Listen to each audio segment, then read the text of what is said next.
Olá, meus irmãos, que bom ter você de novo aqui comigo para estudarmos juntos um pouquinho mais da Palavra de Deus nessa devocional.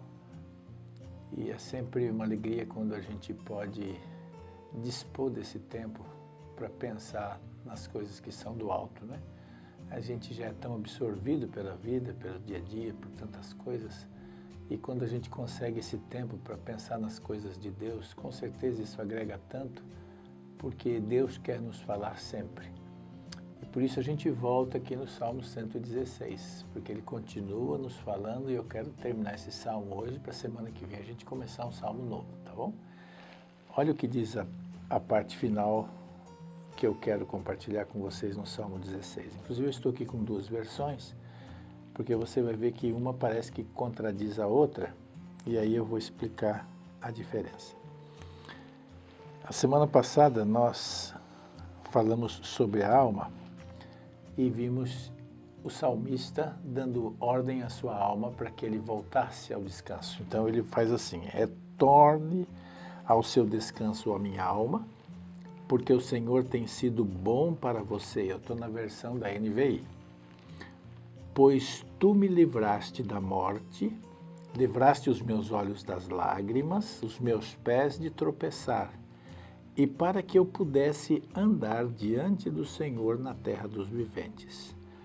Eu criei, ainda que tenha dito, estou muito aflito. Em pânico disse, ninguém merece confiança. Como posso retribuir ao Senhor toda a sua bondade para comigo? Erguerei o cálice da salvação e invocarei o nome do Senhor. Cumprirei para com o Senhor os meus votos na presença de todo o povo. O Senhor vê com pesar a morte dos seus fiéis. Senhor, sou teu servo, sim, sou teu servo, filho da tua serva. Livraste-me das minhas correntes. Oferecerei a ti um sacrifício de gratidão e invocarei o nome do Senhor. Cumprirei para com o Senhor os meus votos na presença de todo o povo, nos pátios da casa do Senhor, no seu interior, ó Jerusalém. Que Deus abençoe a palavra de Deus tão linda sempre, né? É interessante, desde que nós começamos o Salmo 116, é muito legal você observar a evolução, como ele vai evoluindo. É uma série de pensamentos simultâneos e ele vai expondo isso. Então ele começa dizendo, eu amo o Senhor porque Ele ouviu a minha oração, eu invoquei e Ele me respondeu, eu vou servi-lo enquanto viver, eu vivi tribulação, vivi angústia, vivi dificuldade, mas o Senhor cuidou de mim. Aí depois ele fala, volta minha alma ao teu repouso, o Senhor te fez bem, você não tem motivo de estar nessa ansiedade, você não tem motivo de estar assim, né? E o Senhor guardou a tua alma da morte, teus pés da queda, teus olhos das lágrimas. E ele dá todo esse argumento para a alma. E aí hoje ele continua aqui ainda, né, repercutindo toda essa evolução que eu me referi.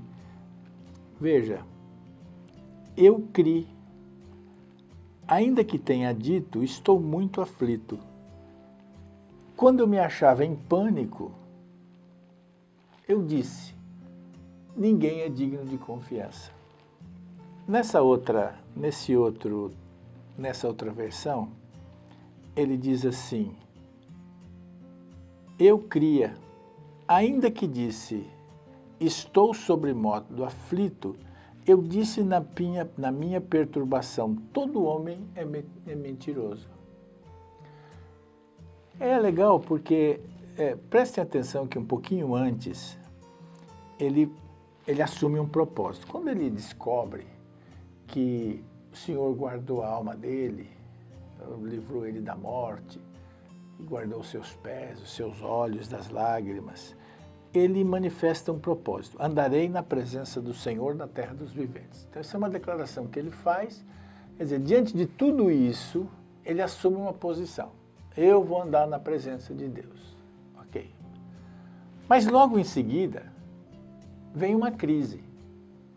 E é por isso que eu digo que quando você lê esse salmo, você vai vendo a evolução e, ao mesmo tempo, essas nuances, né?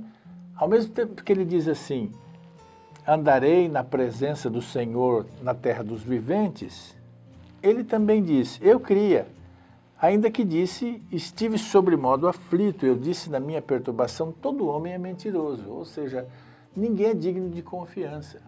É muito legal você observar aqui a semelhança desse sentimento, porque ele expressa um sentimento, né? Ele diz assim, não tem ninguém bom, na minha perturbação, na minha precipitação, na minha agonia, que são outras versões, que é tudo a mesma coisa, eu disse, ninguém presta, não tem ninguém que presta.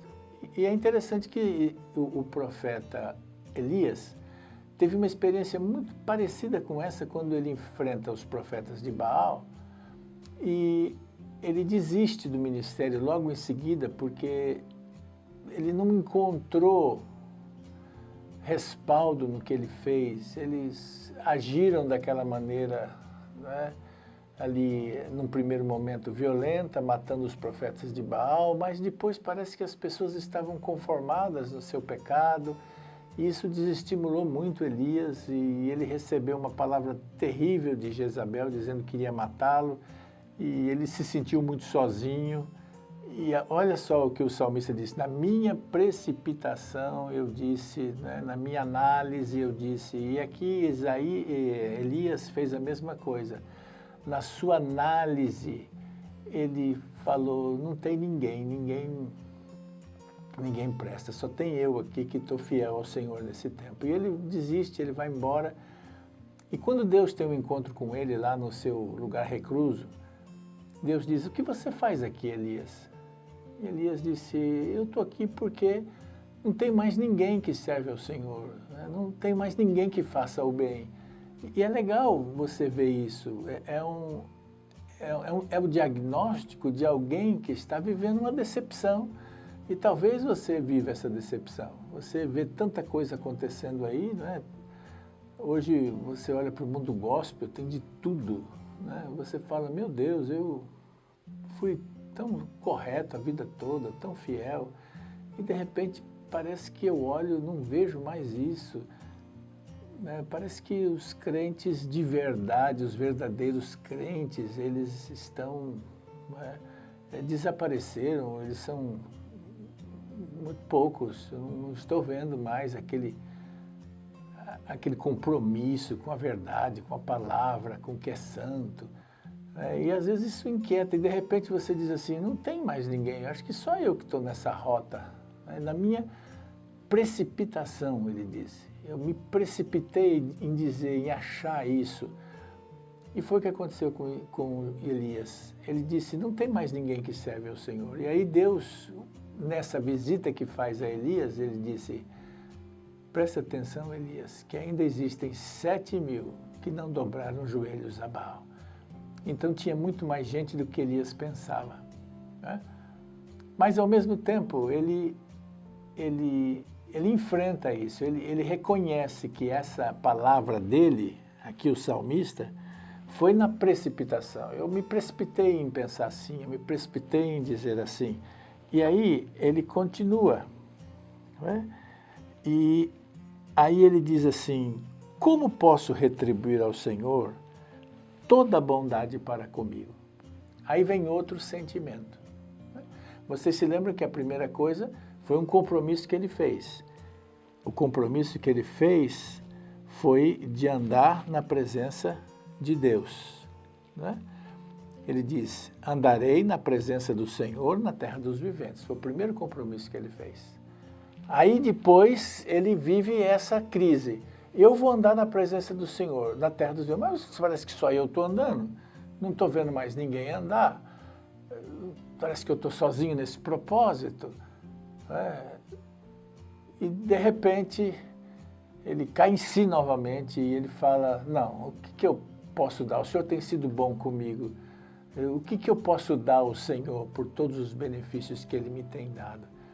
E eu quero chamar a tua atenção justamente para isso. A gente tem essas crises, né? O salmista, ele fala dessa crise que a gente vive muitas vezes, que é ambígua, que ora a gente está pronto para fazer tudo, para entregar tudo, para dar tudo, e de repente, em algum momento, a gente está questionando um monte de coisa, e a gente está infeliz, a gente está triste, a gente se sente sozinho, abandonado.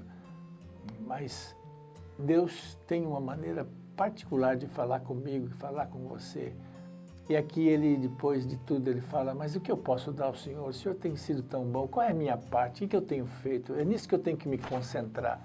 É nisso que eu tenho que pensar. O que eu tenho dado? O que eu tenho feito? Eu não posso olhar agora os outros, eu não posso olhar as outras pessoas, eu não posso olhar ao meu lado, eu tenho que olhar para mim e pensar o que é que eu tenho feito. Se ninguém presta, se está todo mundo ruim, se ninguém está fazendo corretamente, eu preciso fazer corretamente. O que eu vou dar? Qual é a minha parte?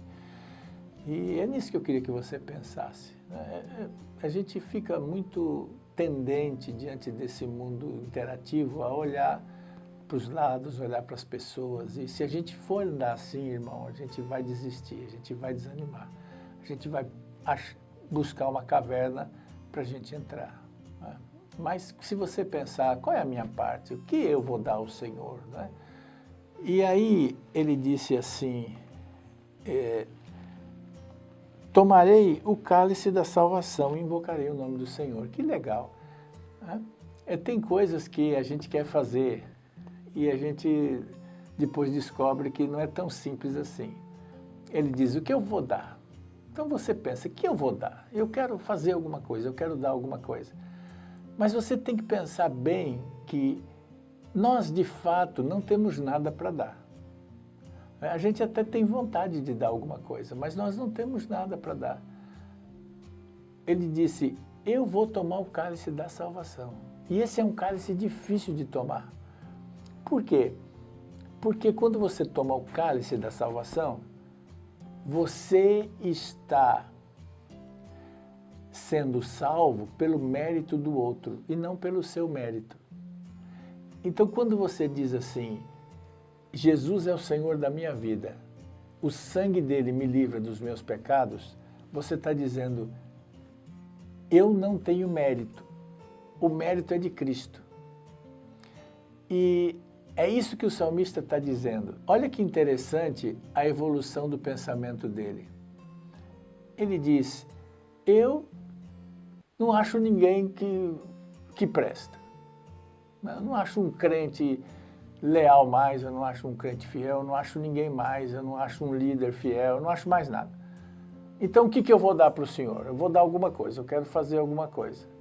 E aí ele descobre que não é assim que funciona. Ele descobre que o que ele tem que fazer é confiar no mérito de Cristo. É no mérito dele que ele vai ser vencedor, é no mérito do outro. Aí ele fala, não, eu vou ter que fazer uma coisa, eu vou ter que tomar o cálice da salvação. É isso que eu vou fazer. E eu vou invocar o nome do Senhor. Por quê? Porque todo aquele que invocar o nome do Senhor será salvo. Por isso ele vai fazer isso, ele vai invocar o nome do Senhor. E aí, na sequência, ele diz, eu pagarei todos os meus votos, eu cumprirei os meus votos na presença de todo o seu povo.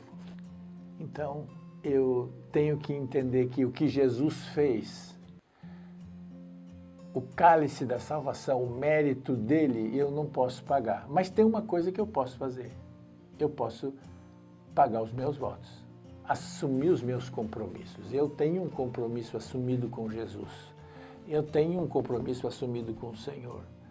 Eu tenho um compromisso assumido com a minha família. Eu tenho um voto que eu fiz no altar. Muitas vezes a gente se esquece desses votos, né? E ele falou, não, eu vou assumir e eu vou cumprir esse voto. Então eu queria que nessa manhã, eu não vou terminar hoje, eu vou ter que terminar semana que vem, porque tem uma coisa muito legal para falar aqui na sequência, eu não quero ser longo, mas só dizer para você o seguinte, que Deus está nos dando a oportunidade da gente experimentar da salvação que vem da mão dele, da salvação que vem de graça. E que a gente precisa se libertar dessa ideia de que ninguém presta, né? Tem muita gente boa, como Deus disse para Elias, tem muitos que não dobraram joelhos a Baal, tem muito pastor que é homem de Deus, que é tremendo, que é sério, apóstolos, profetas, homens que estão servindo a Deus com tanta abnegação, com tanta dedicação, gente que deu a vida.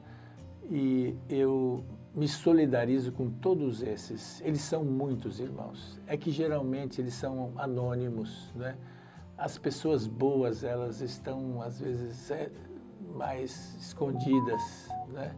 Elas não estão tão expostas. O diabo sempre promove muito o que não é bom. Não estou dizendo que pastores que estão na mídia não são bons. Tem muitos pastores na mídia que são maravilhosos. Eu mesmo os assisto, eu curto, porque são tremendos homens de Deus, que não têm apenas uma retórica, mas que têm realmente uma vida e têm um compromisso com a palavra, e eu os admiro demais. E então nós precisamos entender que existe gente boa, né? E a nossa parte, aquilo que eu tenho que fazer, de fato, a minha parte é receber e tomar do cálice da salvação e pagar os meus votos. Tem coisa que eu nunca vou poder fazer, mas tem coisa que eu posso fazer. E o que eu posso fazer, eu quero fazer. Amém? Então que Deus abençoe você no dia de hoje, abençoe sua vida, ainda nesse resto de semana que nós temos pela frente, que essas palavras possam consolar o teu coração e que você aprenda a olhar porque é bom, porque tem muita coisa boa para a gente observar, olhar e aprender. E a gente sempre vai se inspirar quando a gente tem o coração pronto para isso, tá bom? Olha, um beijo no teu coração. Bom, domingo nós voltamos ao nosso culto interativo. Só pode 20%, então nós temos aqui a possibilidade de receber até 200 pessoas aproximadamente. Então você pode vir, né? E menos pessoas com 60 anos de idade. Se você tem 60 anos, você vai ficar em casa. Todos que virem, por favor, venham com máscara. E nós teremos aqui álcool gel, tudo para você fazer asepsia. As cadeiras já estão na distância exigida por segurança, né? De 1 metro, de um para o outro. Tudo já está no lugar para te dar essa segurança de você estar aqui no culto presencial. Vai ser muito bom matar a saudade, revê-los. E a gente sente que aos poucos tudo vai voltando ao normal, né? É um começo, um grupo menor e a vida precisa andar, as coisas precisam retomar. E embora muitas coisas serão diferentes daqui para frente, a gente tem que ter essa capacidade de se reinventar. Então vamos fazer isso. E espero te ver no domingo aqui, 9h30. E você que está fora desses requisitos, né, da idade e da saúde, você precisa estar bem, você pode assistir de casa, que nós vamos transmitir o culto ao vivo também, você vai participar, tá bom? Amo vocês, espero vocês no domingo, 9h30 da manhã aqui, tá? Deus abençoe sua vida e mais uma vez um beijo no coração e até lá.